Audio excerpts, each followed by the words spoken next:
10 мая 1839 года у селения Мескиты произошло сражение между войсками генерала Граббе и отрядом Ташу-Хаджи. В этом бою получает ранение и поручик Дмитрий Милютин, будущий военный министр Российской империи. В ожесточенном бою Ташу-Хаджи под натиском многочисленного противника терпит поражение и отступает к Биною.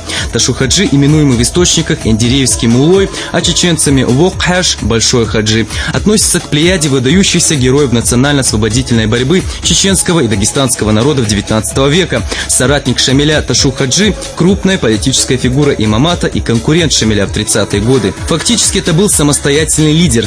Известно, что в 1834 году в Дагестане состоялся съезд, на котором рассматривались две основные фигуры на пост имама – Шамиль и Ташу-Хаджи. Большинство голосов получил Шамиль.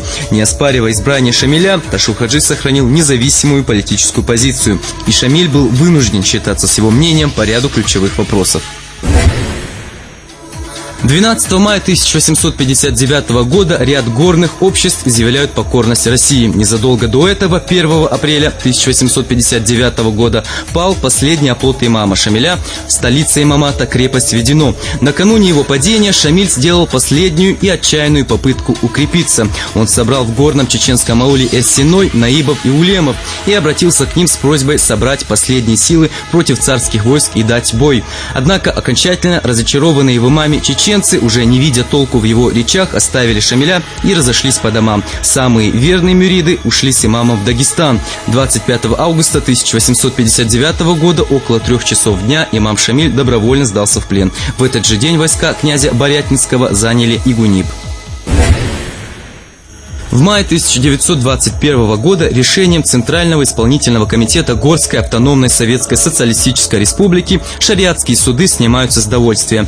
Тактика большевиков по отношению к мусульманам на заре советской власти приносила свои плоды. Среди мусульман Северного Кавказа был популярен лозунг «За советскую власть, за шариат». Большевики не упускали из виду вопросов шариата. Член политбюро ЦК ВКПБ Киров, выступая с речью о шариате на учредительном съезде Советов Горской Республики от 21 апреля 1921 года, заявлял, что советская власть не имеет ничего против религиозных постулатов, если они не проявляют попыток негативного вмешательства в политическую обстановку. Однако уже в мае 1924 года в Горской ССР институт шариатских судов был ликвидирован. Тем не менее, в Чечне шариатские суды продолжали существовать вплоть до 1925 года.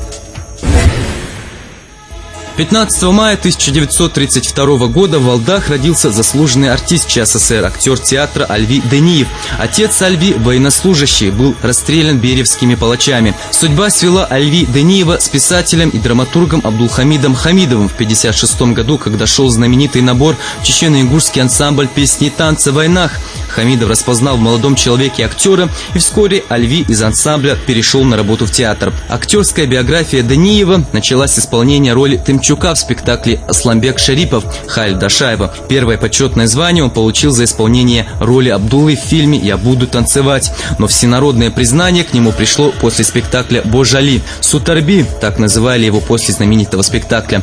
Умер Дениев в 1985 году в результате автокатастрофы. 12 мая 1936 года в Москве завершил работу 8-й чрезвычайный съезд Советов СССР, принявший Сталинскую Конституцию СССР, которая действовала без малого 41 год. В этот же день Казахская и Киргизская автономные республики были преобразованы в союзные республики и образован ряд автономных республик в рамках РСФСР, в том числе Чечено-Ингушская автономная Советская Социалистическая Республика. Путь чеченского и ингушского народов к подобному территориальному образованию был долг. В царское время существовало многонациональное образование Терская область. В революцию 17 года возникла Горская республика, название и границы которой менялись несколько раз. В 1921 году Чечня и Ингушетия вошли в состав Горской ССР. В 1922 году была образована Чеченская автономная область, а в 1924 – Ингушская. В 1934 году республики преобразовали в Чечено-Ингушскую автономную область. И лишь спустя 2 года в ЧССР. В 1944 году ЧССР была упразднена в связи с депортацией чеченцев и ингушей, восстановлена в 1957 году, спустя 13 лет. ЧССР официально была разделена на 2 отдельные республики в 1992 году. Таким образом, в общей сложности ЧССР просуществовала 43 года. В мае 1944 года в целях выявления антисоветских и уголовных элементов среди спецпереселенцев в Казахскую ССР с группой оперативных работников был откомандирован Сергей Круглов, занимавший тогда пост заместителя наркома внутренних дел СССР.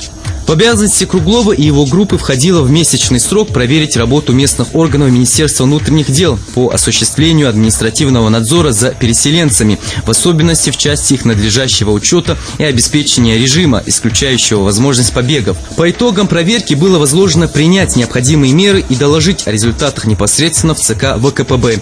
По итогам деятельности Круглова уже к июлю этого же года было арестовано 2196 спецпереселенцев, дела которых были рассмотрены особым совещанием.